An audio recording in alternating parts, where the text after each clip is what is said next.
Buenas tardes. En honor al tiempo vamos a dar inicio a el módulo de abdomen pediátrico y en primer lugar vamos a invitar al doctor Alejandro Zavala. El doctor Zavala estudió medicina.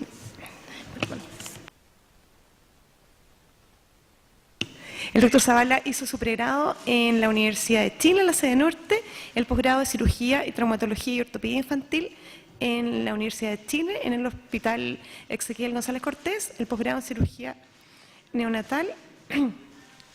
Es profesor asociado de la Universidad Católica, jefe de sección de cirugía pediátrica de la Católica y jefe de posgrado de cirugía pediátrica de la Católica.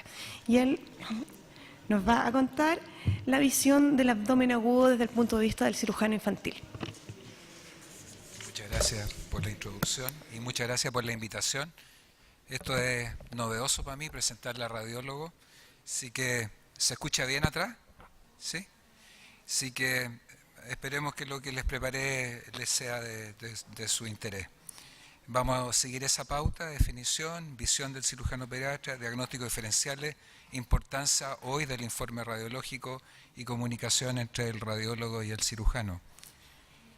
La cirugía pediátrica, como todos ustedes, radiólogos pediatras o que tienen inclinación, tenemos un gran espectro de pacientes prematuros de 500 gramos hasta grandes adolescentes de 100 kilos, y eso tiene influencia en el diagnóstico, en cómo uno hace el diagnóstico, las diferentes patologías que pueden tener. El abdomen agudo es un diagnóstico provisorio de trabajo que en el fondo traduce un gran número de patologías que producen irritación peritoneal y secundariamente dolor. Y en pediatría, el cómo uno acerca al paciente, cómo uno se acerca a la familia, puede ser la base de hacer el diagnóstico. Si uno entra muy bruscamente, el niño se pone a llorar, no hay ningún examen físico, los papás se angustian, no hay ninguna historia. Así que en el fondo ustedes lo saben muy bien cuando hacen ecografía, que me imagino que no debe ser fácil en uno de estos niños. Y cada etapa del crecimiento y desarrollo tiene sus desafíos, tiene su patología quirúrgica, algunas que son más frecuentes, otras que son menos frecuentes. Y en general puede ser un niño que está solamente con anorexia, que tiene un abdomen agudo. Podemos tener un niño con gran dolor y con vómitos, con resistencia muscular, pero a veces es solamente que está con adinamia. Un recién nacido prematuro que deja de comer, que está con adinamia, puede que sea solamente eso. Así que, si bien el dolor es lo más importante, todos los demás síntomas y signos van aportando algo. A grandes rasgos, sin tratar de, y no voy a hablar de todas, probablemente lo que más menciona es la apendicitis aguda, que probablemente el abdomen agudo que más nos toca a nosotros hacer la diferenciación. Pero cuando uno está enfrente a un niño entre 0 y 2 años, probablemente uno piensa más en malrotación. Pero abajo, como les puse todas las itis, todas pueden producir un abdomen agudo. La otitis, la neumonitis, todas pueden producir signos sugerentes de un abdomen agudo y por lo tanto hay que estar muy alerta. La alergia a la proteína de la vaca es un simulador tremendo y hay que estar muy atentos a esa patología. Y ya con los niños creciendo empieza a aparecer la apendicitis como un gran diagnóstico. La constipación es otro gran tema a esta edad. Y yo puse aquí en verde estas patologías que están apareciendo en Chile. La inmigración, la gran inmigración que hemos tenido de Centroamérica y de otras partes ha traído patología a Chile que antes no pensábamos, pero hoy en día hay que tenerlas en mente. Nunca se me va a olvidar en un congreso del American College en Viña, hace ya creo que unos 6 años atrás, que uno de los cirujanos dijo que en su hospital no entraba ninguna niña a pabellón menor de 10 años sin un test de embarazo. Y la verdad es que es un tema que en nuestra población no es menor y hay que tenerlo siempre en mente cuando uno entra con un adolescente a pabellón y debiera estar dentro de los diagnósticos diferenciales. Sigue siendo la apendicitis aguda y probablemente el trauma en nuestro trabajo, probablemente los dos diagnósticos más frecuentes, pero toda esa lista uno tiene que tenerla presente y es muy importante. Es fácil hacer el diagnóstico en estas condiciones. Está no para ustedes la flecha, está para los alumnos, porque esa es una diapositiva que yo uso en las clases para los alumnos de quinto. Pero la idea es no llegar a la enterocolitis en esa etapa. El diagnóstico tiene que ser antes de la perforación. En esta etapa no, claro, va a ser de mucha ayuda el examen radiológico, pero el tema es antes, cómo poder llegar antes de la perforación. Y ahí la comunicación entre el radiólogo, el cirujano, los exámenes periódicos, los estudios periódicos nos van a permitir llegar a eso. Lo que encontramos habitualmente cuando entramos en un abdomen. Y este niño que está jugando la pelota al arco le llegó un pelotazo en el abdomen, se sintió mal, lo sacaron de la cancha, a los 10 minutos estaba bien, lo pasó a buscar el papá, se fue para la casa, durmió 6 horas, se sentía bien, se fue a una fiesta y en la fiesta se sintió mal, fue a la urgencia, le hicieron una ecografía y en la ecografía encontraron un traumatismo esplénico, sí que lo mandaron a otro centro de más complejidad y ahí, claro, el escáner nos ayuda y nos da el diagnóstico y nos dice, claro, hay un pseudoaneurisma, eso se va a reventar, tenemos que actuar rápido, no vamos a dejarlo conservadoramente. Las imágenes nos ayudan mucho a tomar la decisión, pero el tema es cómo llegar antes, cómo irradiar menos. Ahí entramos en un tema que en pediatría, en este caso no hay discusión, es lo que había que hacer, un escáner, pero hay otras ocasiones como en la apendicitis aguda que se empiezan a pedir escáner. Antes no se pedían tanto, pero hoy en día de repente uno ve 2 escáneres en la observación de un niño con abdomen agudo, que claramente la irradiación es un tema. Si a mí me preguntan cuál es mi visión como cirujano pediatra, probablemente a mí me gustaría siempre tener el diagnóstico antes de entrar de operar, poder descartar todas las patologías médicas que están semejando un abdomen quirúrgico y tener algunos detalles, que probablemente eso es bien importante cuando uno le dice, por favor, ¿me puedes marcar dónde está el apéndice? Antes cuando entrábamos abierto y no laparoscópico era muy importante, con laparoscopía no tiene tanta importancia, pero sí tiene importancia que nos diga está con edema, veo algunas adherencias, esos detallitos sí le ayudan al cirujano. Y no necesariamente tiene que estar en el informe, pero sí en la comunicación que uno tiene con el radiólogo. Hoy día, cada día son menos las laparotomías y las laparoscopías diagnósticas. Con las imágenes que tenemos es muy raro que estemos entrando al abdomen por una laparotomía. Y el radiólogo, cada día más, y especialmente en pediatría, los pacientes no hablan, las historias, como les decía al comienzo, pueden ser dudosas, no son muy fáciles de interpretar. Hay muchos pacientes con daño neurológico, así que el informe del radiólogo para el cirujano es vital a la toma de decisiones antes de entrar a pabellón. Estos aforismos, que todos aprendimos con estos aforismos, la laparotomía es parte del examen físico, eso hoy en día ya es anacrónico, eso no existe, más vale una cicatriz de más que un paciente de menos. Y eso es importante. Yo aquí tenía un chiste, pero no sé si lo voy a contar o no, pero el mismo chiste fome de siempre de los 3 médicos que salen a cazar, los 3 amigos, un radiólogo, un cirujano y un patólogo. Entonces pasa un pájaro y el cirujano le dice al radiólogo, oye, ¿qué es lo que es? Es que está medio nublado, ¡paf!, le dispara al cirujano, como todos medio apresurados que somos los cirujanos, y le dice al patólogo, dime lo que era. Esa conducta de tirarse a pabellón tiene implicancias porque en el fondo, si uno ve que las apendicitis negativas, o sea que se diagnosticaron como apendicitis aguda, uno entra y no era apendicitis aguda, tienen 6 a 14% de complicaciones, complicaciones menores hasta complicaciones mayores. Hace 3 años se murió en Chile un niño operado de una apendicitis aguda en un hospital público, ya que no era una apendicitis aguda, el niño tenía una, ¿cómo se llama?, una influencia H1N1, se complicó y se murió. ¿Ya? Así que tienen complicaciones, de complicaciones menores, infecciosas, y hay un 2% de estos niños que tienen que reoperarse. Y por lo tanto, ¿qué es lo que más quiere uno? Es poder entrar con el diagnóstico lo más certero posible. En esta sociedad que cada día tiene menos tolerancia a la frustración, que solo acepta resultados predecibles y óptimos, que hay mucha mayor disponibilidad de ecografía con radiólogos pediatras preparados, que la tecnología día a día mejora y que cada día más a uno le dicen, cuando uno dice vamos a observar, doctor, hágale un escáner, doctor, hágale una resonancia, ¿para qué va a observar?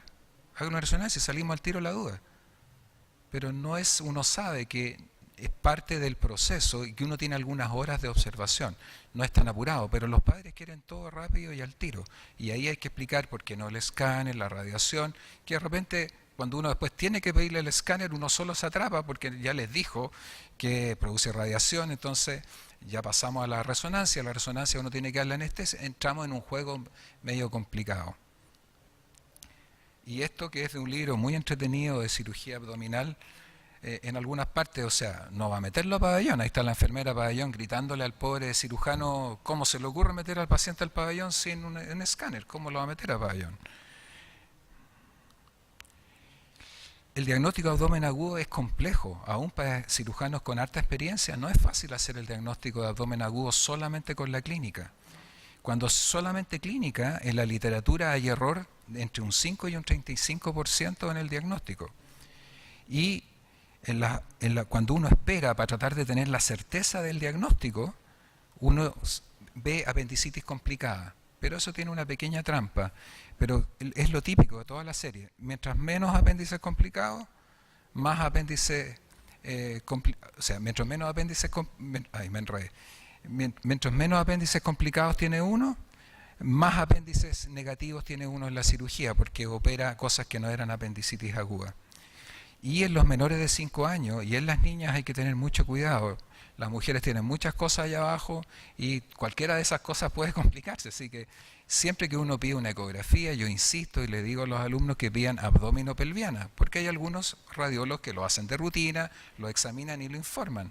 Pero hay otros que se ciñen a lo que uno puso en el papel y si decía ecografía abdominal, el abdomen llega arriba de la pelvis y no miran para abajo. Así que yo les recomendaría que siempre miren para abajo, aunque el cirujano lo haya puesto, porque eso fue probablemente un error del minuto del cirujano que se le olvidó poner abdominopelviana. Y en los menores de 5 años es muy difícil hacer el diagnóstico porque hay mucha patología inflamatoria, infecciosa, que se semeja mucho los abdómenes agudos y el diagnóstico diferencial se hace muy complejo. Y yo preguntaría, hoy en día en las clínicas privadas, ¿qué paciente entra a pabellón sin una ecografía? Yo creo que ninguno. O sea, habitualmente hoy en día a uno lo llaman cuando uno trabaja no de planta, sino que uno trabaja de llamado, o con una ecografía o con un escáner en la mesa. Ya está pedido. El pediatra, en esta preocupación de equivocar el error y disminuir los riesgos y toda la parte médico-legal, a todos los pacientes les pide ecografía. Así que, pero en los servicios públicos eso no es así. ¿Será esa la rutina? ¿Debiera ser así? ¿Debiera todo paciente tener la ecografía? Para un diagnóstico que siempre se ha planteado que es un diagnóstico clínico. Esta es una tendencia que está agarrando mucha fuerza en la actualidad, que esto es lo que a nosotros nos enseñaron, que en la medida que los apéndices no perforados disminuyen, aumentan los apéndices perforados por un tema de tiempo. Mientras más uno espera, más se complican. Y eso es lo tradicional, es lo que suena lógico, pero hay estudios poblacionales de poblaciones encerradas en que ven esta otra cosa, que en general llega a un punto y en ese punto se estabiliza y no aumentan más los apéndices perforados. Curiosamente aquí hay algo que todavía no está muy claro, pero esta es la tendencia actual y hay varios trabajos que están mostrando esto. Y tomando solamente un trabajo uno ve que los apéndices negativos, ¿ya?, que tenían un TAC con diagnóstico erróneo, que el TAC dijo que era apendicitis aguda, 7%, con ecografía 8% y sin imágenes 12%. Había una diferencia, o sea, pueden ayudar a disminuir la cantidad de apéndices negativos. Pero cuando uno ve los apéndices no complicados, que el TAC decía que era 57%, y con el TAC, sin TAC, 57%.